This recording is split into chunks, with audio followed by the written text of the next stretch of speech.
jak w takich właśnie krytycznych momentach, bo będę do tego jeszcze wracał pod koniec mojego życia, kiedy dojdę do filmu Pan Tadeusz, że coś takiego pojawiło się przede mną jak możliwość zrobienia dużego filmu historycznego.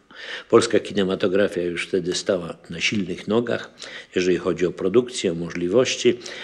Kawalerowicz zrobił film Faraon, to było zupełnie szalonym pomysłem. Powstawały już inne duże filmy widowiskowe. Wojciech Haas robił Pamiętnik znaleziony w Saragossie, bardzo wielka inscenizacja i też dziejąca się w Hiszpanii. No, a ja przystąpiłem do realizacji filmu Popioły.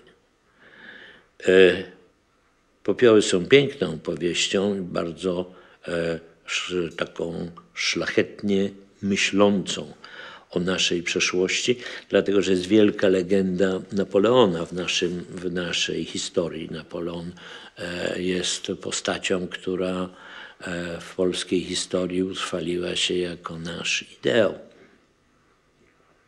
Niestety rzeczywistość wyglądała nieco inaczej. Napoleon raczej użył Polaków do swoich celów, niż Polacy zyskali cokolwiek na polityce Napoleona.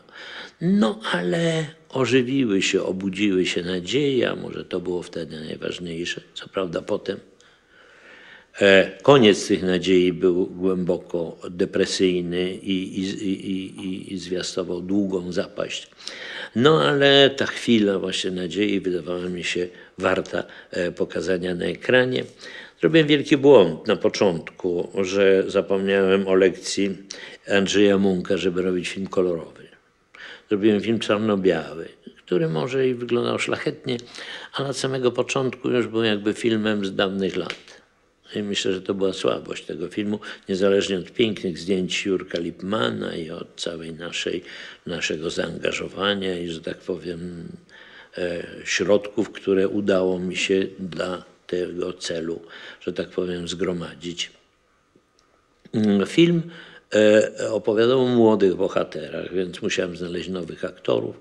Nie ze wszystkimi mi się udało, no ale wkroczył na ekran Daniel Olbrychski, który potem przez wiele lat był, jak to się mówi, moim aktorem i zagrał w wielu moich filmach następnych, realizując różne postacie, które przywoływałem w tym czasie na ekran.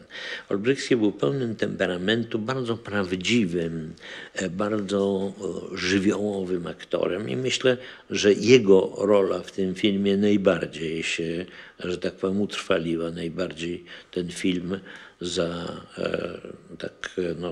zbliżyła do widzów. Poza tym takie duże widowisko było oczekiwane przez polską widownię na pewno, jak zawsze. Ale nie to było najważniejsze, nie była ważna sama realizacja, która przebiegała dosyć sprawnie. Miałem już doświadczenia lotnej, więc wszystkie te konne sceny już wiedziałem, co mnie czeka i jak je zrobić, żeby one były dostatecznie efektowne.